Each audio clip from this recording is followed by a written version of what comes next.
आज की इस वीडियो में हम बिज़नेस वीज़ा एप्लीकेंट्स की बात करेंगे जो वो गलतियां करते हैं बिज़नेस विजिटर वीज़ा इंटरव्यू के दौरान। ठीक है, अगर आप इन गलतियों को अवॉइड कर लेते हैं तो आप 100% बिज़नेस विजिटर वीज़ा ले सकते हैं। ठीक है, तो इसमें सबसे पहली जो चीज़ है जिसको हम डिस्कस करेंगे वो होगा बॉडी लैंग्वेज एंड एटीट्यूड। ठीक है, तो कुछ लोगों का जो बॉडी लैंग्वेज होती है या उनका वीज़ा इंटरव्यू के दौरान एटीट्यूड होता है वो बड़ा अजीब सा होता है। ठीक है, वो अपनी जगह पे खड़े हुए बार बार हिल रहे होंगे। ठीक है, दांतों से अपने नाखून चबा रहे होंगे या कोई और ऐसी स्टूपिड हरकत करेंगे कि जिसकी वजह से जो है वो इंटरव्यूअर है वो डिस्टर्ब हो जाए, वीज़ा ऑफिसर, और वो जो है उस चीज़ को वो नेगेटिव लेकर आपका वीज़ा रिफ्यूज़ कर दे। ठीक है, तो क्योंकि जब भी आप किसी बिज़नेस विजिटर वीज़ा के लिए अप्लाई करते हैं तो वो एज्यूम करते हैं कि जो भी बंदा आ रहा है वो काफ़ी मैच्योर स्टाइल का बंदा हो। ठीक है, समझदार बंदा हो, उसको बात करने का स्टाइल आता हो। ठीक है, और वो चीज़ इसको नेगेटिव ले सकता है कि वो आप जाकर वहाँ पर उस तरह का एटीट्यूड नहीं रखेंगे। ठीक है, जब भी आप बाहर जाएंगे तो वो ऑब्वियसली वो एक प्रॉब्लम उसे कंसिडर करते हैं। दूसरी बात आ जाती है एप्लीकेंट्स की ड्रेसिंग। ठीक है, इंटरव्यू के दौरान हमेशा मैं कहता हूँ कि आप जब भी जाएं तो आप इजी और अच्छे कपड़े पहन के जाएं। ठीक है, ऐसा कपड़ा कभी ना ऐसा सूट पहने कि जिसके आप यूज़ टू ना हो। मिसाल के तौर पे मैं आपको एक एग्जांपल देता हूँ। एक शख्स है, उसने ज़िंदगी में कभी टाई नहीं लगाई। ठीक है, और वो इंटरव्यू यूएसए का देने जा रहा है, बिज़नेस वीज़े का या कोई सी और मुल्क का जा रहा है। उस दौरान में उसने टाई लगा ली है। ठीक है, अब उसको सफोकेशन हो रही है, उसको प्रॉब्लम हो रही है और उस वजह से वो अपने इंटरव्यू पे ध्यान नहीं देगा, उसको उसमें प्रॉब्लम्स आ सकती हैं। ठीक है, तो मैं हमेशा ये कहता हूँ कि इजी क्लोथ्स पहन के जाएं। बट इजी का मतलब ये नहीं होता कि आप बिल्कुल जो है ट्राउज़र पहन जाएं या कुछ और इस तरह का पहन जाएं। मतलब प्रॉपर क्लोथिंग होनी चाहिए। ठीक है, और इजी क्लोथिंग होनी चाहिए। अच्छा, दूसरी एक इसमें इम्पॉर्टेंट चीज़ आ जाती है द इंटरव्यूअर का जो एटीट्यूड होता है ना। ठीक है, वो भी बड़ा एक मैटर करता है इंटरव्यू के दौरान। कुछ ऐसे इंटरव्यू भी हुए हैं जिनके अंदर जो वीज़ा ऑफिसर है या इंटरव्यूअर है उसका एटीट्यूड खासा सख्त था। ठीक है, हार्श था इवन। तो उस वजह से क्या होता है कि एप्लीकेंट के साथ वो जो है थोड़े से सख्त क्वेश्चनिंग कर लेता है। ठीक है, तो उसमें यह है कि आपको उसमें काम रहना है, इजी रहना है। ठीक है, आपको कोई उस पर उसके गुस्से पे आपने गुस्सा नहीं करना, आपने आसानी से आराम से अपनी चीज़ों का जवाब देना है। ठीक है, तो दूसरा ये होता है कि कई दफ़ा वो बहुत ज़्यादा जल्दी होता है, बहुत ज़्यादा अच्छे तरीके से सॉफ्ट तरीके से बात कर रहा होता है। ठीक है, इसमें आपने कभी भी लूज़ टॉक नहीं करनी। ठीक है, जो एटीट्यूड होता है उसको आपने जज करना है कि ये कैसे बात कर रहा है। ठीक है, आपने उसके जितनी भी बातें वो आपसे करे, चाहे वो सख्त मिजाज है या जल्दी है, आई मीन ईजी गोइंग किस्म का बंदा है, आपने उसके साथ सीरियस और पोलाइट तरीके से ही बात आपने करनी है। ठीक है, अच्छा, आगे आ जाता है fail to answer the satisfactory information. ठीक है, कई दफ़ा होता है कि आपसे कोई क्वेश्चन पूछ रहा है वीज़ा ऑफिसर। ठीक है, और आप जो है आपका ध्यान कई दफ़ा उधर नहीं होता, और समटाइम्स ऐसे भी होता है कि जो आप से क्वेश्चन पूछ रहा है, ठीक है, आप उसको समझे नहीं हैं और आपने उसका कुछ और आंसर दे दिया है। ठीक है, उस वजह से भी अगर आप सेटिस्फैक्ट्री आंसर या इन्फॉर्मेशन नहीं दे सकेंगे तो वो आपको वीज़े को रिजेक्ट कर सकता है। ठीक है, समटाइम्स होता है the difference in answer and information on file. अच्छा, आपने वीज़ा फॉर्म फिल किए, इन्फॉर्मेशन इलेक्ट्रॉनिकली भेजी या आपने फॉर्म्स की सूरत में वैसे ही लेके गए। ठीक है, तो जो वीज़ा ऑफिसर होगा वो उसको हमेशा आपके जो फ़ाइल पर इंफॉर्मेशन होगी, ठीक है, उसको के बारे में ही क्वेश्चंस करेगा। जब वो आपसे क्वेश्चंस कर रहा होगा तो ये भी पॉसिबल है कि वो जब आपसे क्वेश्चंस पूछे और आप उसका कुछ और ऊट पटांग मतलब बता दें या कोई और ऊट पटांग इन्फॉर्मेशन दे दें। ठीक है, जो उस फाइल में मौजूद ही ना हो सिरे से, या जो फाइल में मौजूद है उससे आप डिफरेंट इन्फॉर्मेशन दे दें उसको।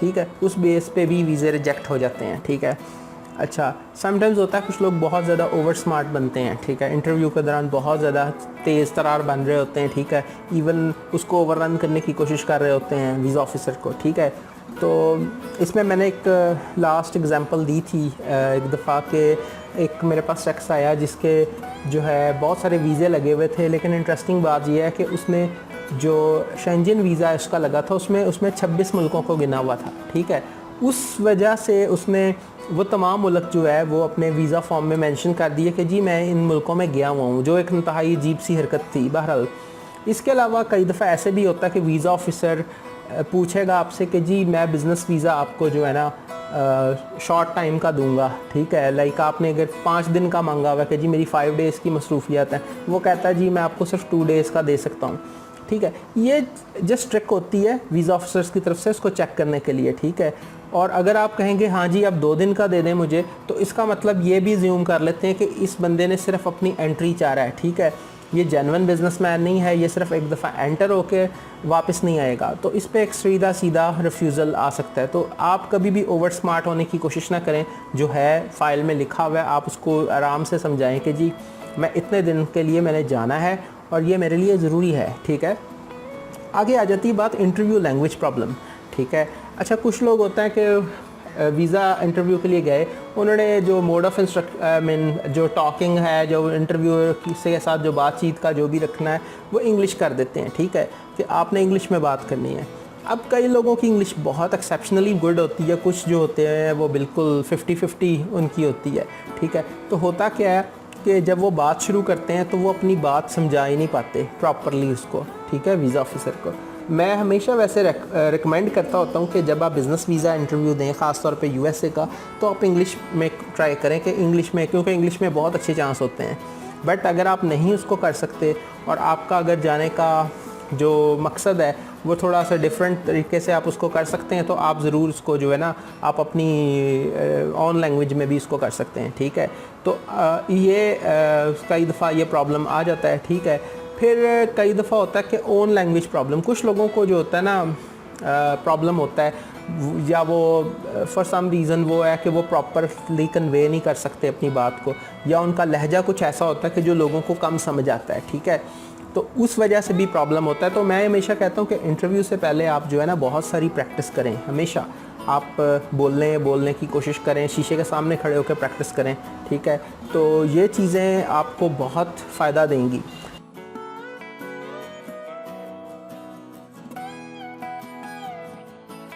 अच्छा, अगली चीज़ आ जाती है having less documentation at interview, ठीक है।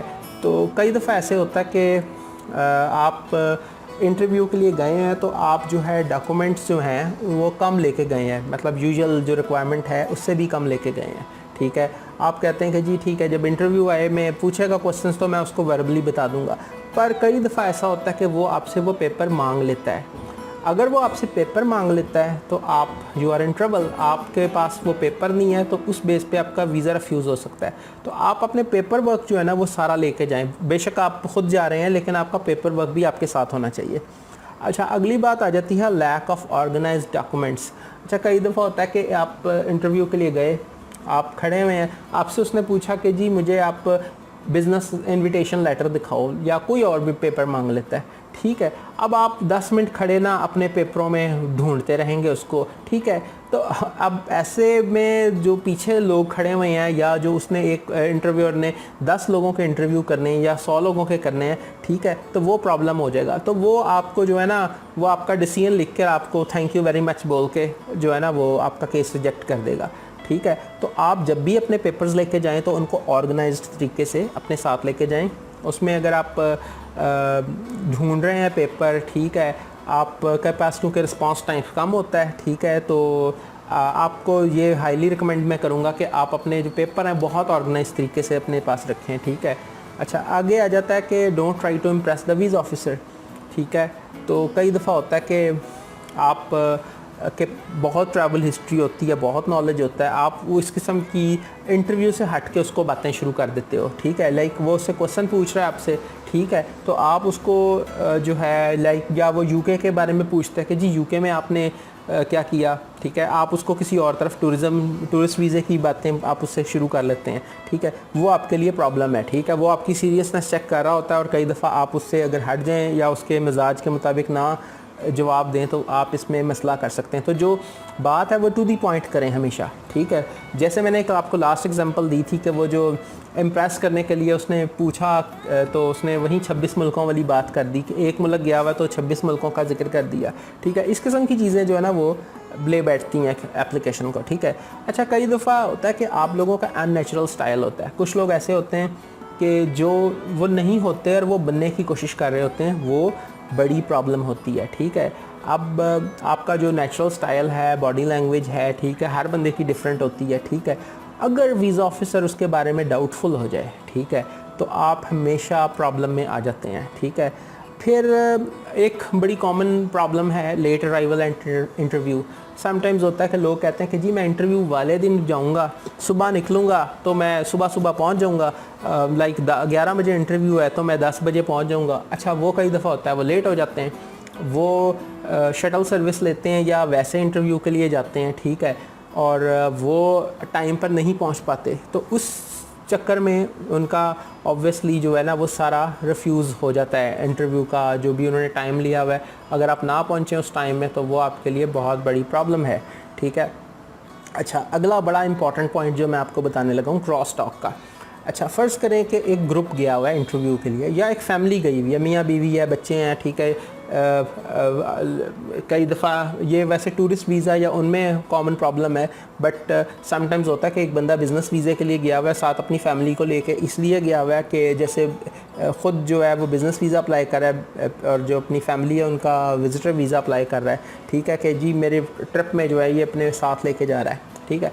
उसमें कभी मियाँ बीवी हों या आपस में ग्रुप जा रहा है तो वो आपस में क्रॉस टॉक करते हैं। जैसे एक बंदा कुछ बता रहा है कि जी हम इतने दिन रहेंगे, तो वो बीच में से लुकमा देता है कि नहीं जी आप हम ऐसे नहीं ऐसे है, ठीक है। जब क्रॉस टॉक करते हैं ना तो उसमें बड़े दफ़ा प्रॉब्लम्स आती हैं, ठीक है, और प्रॉब्लम्स इस किस्म की आती हैं कि वो समटाइम्स वीज़ा भी रिफ्यूज़ आपका करवा देती हैं। तो कभी भी एक बंदा बोल रहा है, गलत बोल रहा है, सही बोल रहा है, ठीक है, आप कभी क्रॉस टॉक करने की कोशिश ना करें, ठीक है। इस तरह से ये भी होता है कि जी कि एक बंदा जेन्युइन है और बाकी जो है वो फ्रॉडुलेंट पेपर्स की बेस पे जा रहे हैं, तो इस तरह के भी चीज़ों को ज़्यूम किया जाता है वीज़ा ऑफिसर्स की तरफ से, ठीक है। तो आप थोड़ा सा इस बारे में कॉन्शियस रहें, ठीक है। अच्छा, lack of sleep another point, ठीक है। फ़र्ज़ करें कि एक बंदा है, उसने इस्लामाबाद जाना है या कराची जाना है इंटरव्यू के लिए, ठीक है। वो निकलता है और सारी रात ट्रैवल करता है, सुबह सुबह वो पहुंचता है, ठीक है। अब वो जब इंटरव्यू के लिए पहुंचेगा, ठीक है, उसकी आंखें सुरख हुई हुई हैं, बुरा हाल उसका हुआ है, ठीक है। अच्छा, वो टोटल आपकी बॉडी लैंग्वेज पे भी ये चीज़ असरअंदाज होगी, ठीक है, आपकी मेमोरी को भी इफ़ेक्ट करेगी और इवन आपके बात करने के तरीके को भी इफ़ेक्ट कर देगी, ठीक है। तो मैं हमेशा ये कहता हूँ कि अपनी नींद पूरी करके जाएं। लैक ऑफ स्लीप हमेशा आपका जो है ना अक्सर बुरा हाल करवा कर जो है ना वो आपका वीज़ा रिफ्यूज़ करवा देती है, ठीक है। समटाइम्स होता है कि कुछ लोग एब्सेंट माइंड होते हैं, मिसाल के तौर पे वो खड़े उधर होंगे पर उनका दिमाग कहीं और पहुंचा हुआ होगा, ठीक है। मतलब इन शॉर्ट कह लें कि वो अमेरिका की सैर के ऊपर निकले हुए होंगे और वो बात उस वक्त वीज़ा ऑफिसर से कर रहे होंगे, मतलब वो डे ड्रीमर्स होते हैं या फिर बिल्कुल और ही दुनिया में रहने वाले लोग कुछ होते हैं, ठीक है। तो समटाइम्स होता है कि आप वहाँ पे खड़े हैं और आपकी जब बारी आती है तो आपका माइंड उस तरह से आपको क्विकली जो है या फिर राइट आंसर्स जो हैं वो नहीं दे रहे होते, वो आपके लिए हमेशा एक प्रॉब्लम बन जाता है, ठीक है। तो मैं कहता हूँ कि आप हमेशा अपनी प्रैक्टिस करें और जब भी आप इंटरव्यू के लिए जाएँ तो आप बड़े अपने हाजिर दिमागी के साथ, ठीक है, वहाँ पर इंटरव्यूज़ में जवाब दें उसके सारे, ठीक है। अच्छा, आगे आ जाती है जी लैक ऑफ पर्सनल और बिज़नेस इंफॉर्मेशन, ठीक है।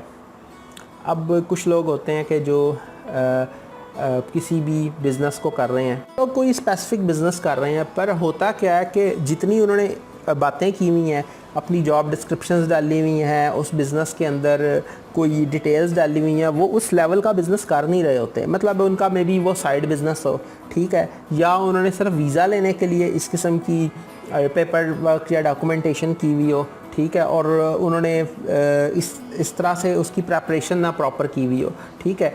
ऐसी सूरतों में क्या होता है कि आपसे जब वो क्वेश्चंस पूछेगा आपके बिज़नेस के बारे में, ठीक है, किसी भी बिज़नेस के बारे में जो उसने मेंशन किया हुआ है, तो अगर आपने उसके ठीक आंसर्स नहीं दिए या आपने उसकी कोई और ऊट-पटांग बातें उससे की, ठीक है, उसके बारे में, ठीक है, जो उसके लिए जो आंसर दिया आपने वो क्लोज नहीं था उसके लिए जो वो एक्सपेक्ट कर रहा था वीज़ा ऑफिसर, तो आपके लिए बड़ा प्रॉब्लम बन सकता है। वीज़ा आपका वो स्ट्रेट अवे उस पर रिफ्यूज़ कर सकता है, ठीक है।